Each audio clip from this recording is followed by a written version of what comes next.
Hello. Last time we were here together was Father's Day, and I said the next time you heard from me would be Larry the Law Guy, and we'd talk about bail and bond. And I wanted to address that because you hear a lot of language, bond reform, bail reform right now, and I think it's important for everyone to understand what bail is. And bail and bond are created by the 8th Amendment to the United States Constitution. Everyone is entitled to bond or bail if they are accused of a crime. The amount of their bond or bail shall not be excessive, and that is a part of the 8th Amendment, which also goes on to say that there is a prohibition against cruel and unusual punishment and excessive fines or penalties. So that's the Constitution's beginning point for bail and bond, the United States Constitution.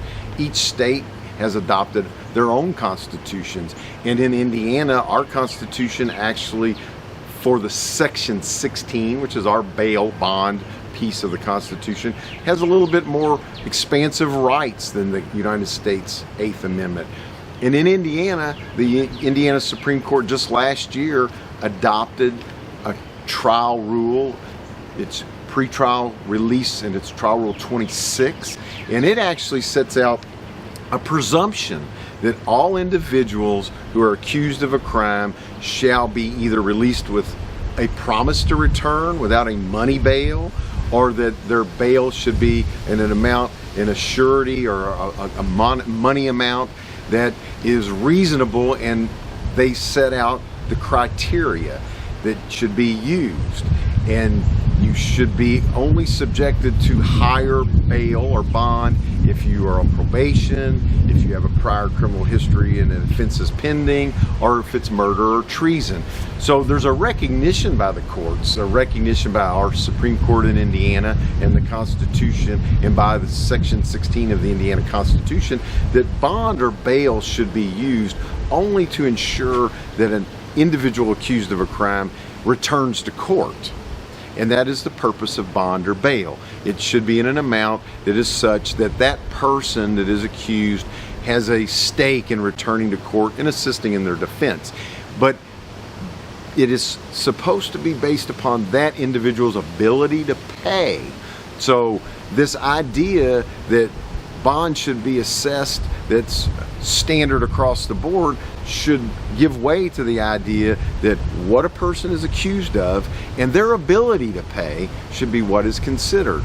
So what has happened over the time and history that people are pushing back about is many times in many places, and I will say that where I practice primarily, we don't have this problem or issue. Our judges are very conscientious about assessing bond or bail based upon the specific facts of each case and that individual's ability to post that bond or bail, and the idea of the bond is designed to make sure that a person returns to court.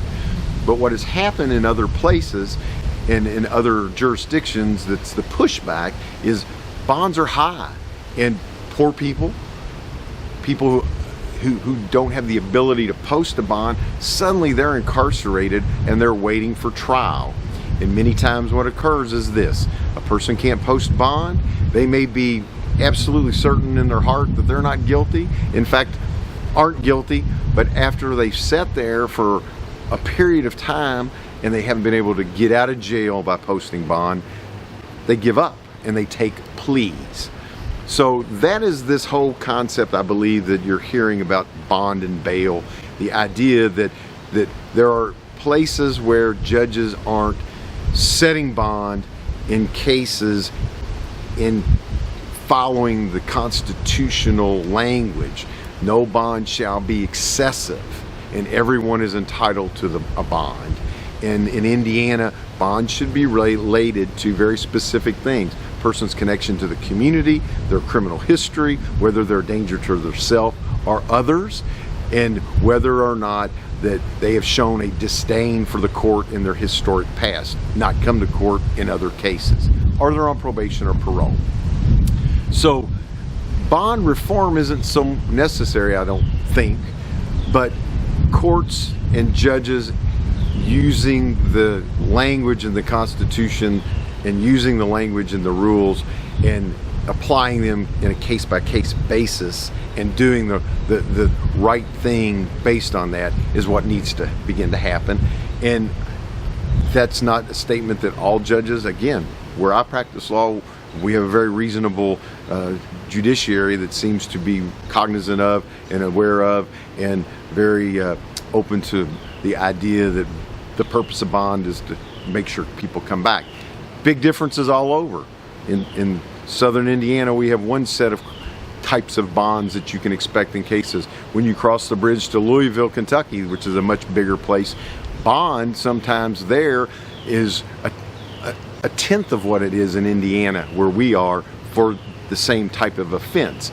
And it's because courts view things differently.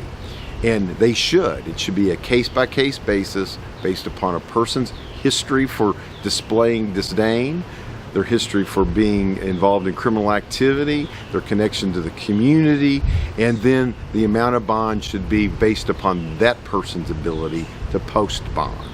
And that changes with every person's individual ability to provide financial amounts that will cause them to come back.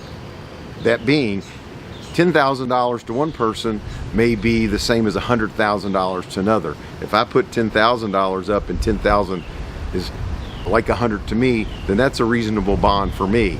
Someone else who has a substantially greater amount of money puts up 100,000. They have a bigger stake that's same as mine. Their 100,000 is like my 10. It should be based upon a person's ability to post bond. Therefore, economics should be a big factor in determining whether a person's bond should be in what amount. So it's really not that simple or easy. I'm not so sure that reform needs to occur. I think what needs to happen is lawyers who represent people have a greater obligation to push back when bonds are high and they believe they're high, put on their evidence, have a hearing, and ask the judges to hear that and decide what's a reasonable bond that's designed to ensure that a person returns. So that's just a little bit about bail and bond. I hope I didn't go too long, and I hope that you're glad to hear some more law. I'm Larry the Law Guy, Larry Wilder. Always remember, I'm not giving you legal advice. I'm talking about the law. If you need legal advice, you call your lawyer. Thanks.